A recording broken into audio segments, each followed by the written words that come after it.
नमस्कार, आप देख रहे हैं ग्लोबल इंडिया टीवी और मैं हूं आपके साथ प्रियांशु शर्मा। ये रुख करते हैं आज की तमाम खबरों पर।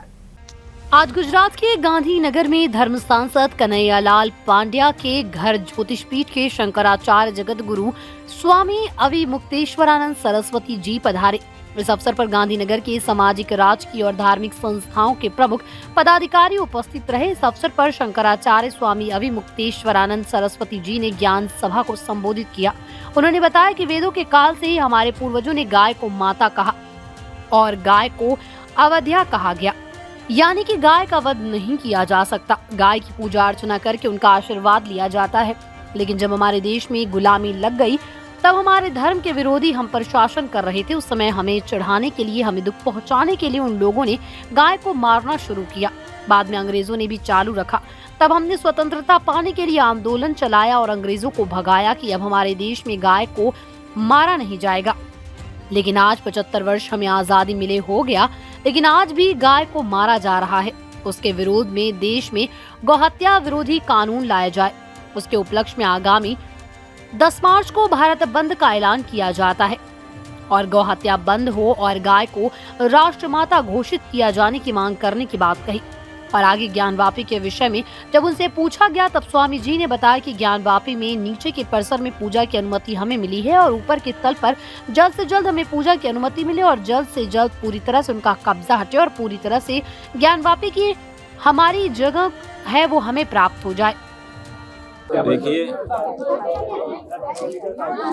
वेदों के काल से ही हमारे पूर्वजों ने गाय को माता माना था और उनको अवध्या कहा था कि उनका वध नहीं किया जा सकता है, उनकी पूजा अर्चना करके उनका आशीर्वाद लिया जाता है। लेकिन जब हमारे देश में गुलामी हो गई थी, हमारे धर्म के विरोधी लोग हमारे ऊपर शासन करने लग गए थे, उस समय उन्होंने हमको चिढ़ाने के लिए, हमको पहुंचाने के लिए हमारी गाय को मारना शुरू किया। बाद में अंग्रेज आए, उन्होंने भी इस कार्य को जारी रखा।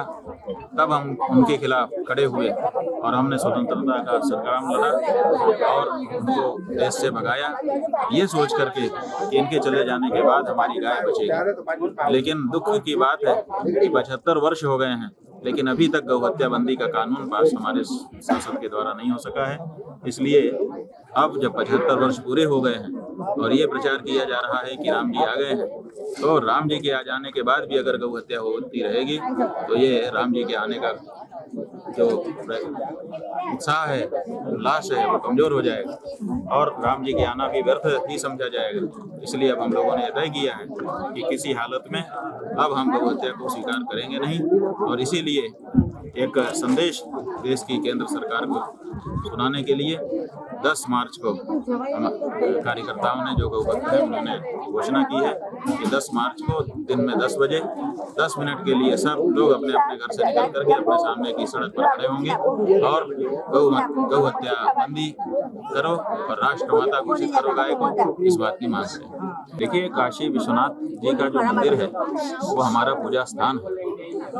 हमको दुख पहुंचाने के लिए आक्रमणकारियों ने उस स्थान को अपने कब्जे में ले लिया और आज तक वो कब्जा बना करके बैठे हुए हैं। आखिर हम ये दर्द दुख कब तक सहते रहेंगे? इसलिए हम लोगों की मांग थी कि हमारी इस जगह हमको दी जाए। अब वहाँ पर जो नीचे का क्षेत्र है उसमें पूजा की अनुमति भी दे दी गई है और ऊपर अभी वो लोग फिर भी काबिज है। हम लोग ये चाहते हैं कि जल्दी से जल्दी पूरी तरह से उनका कब्जा वहाँ से हटे और हमारी जो जगह है वो हमको प्राप्त कराई। अभी स्वामी जी, जो माघ मास चल रहा है, तो माघ मास के लिए आप क्या संदेश देना चाहते हैं? देखिए, माघ मास जो है पवित्र मास है।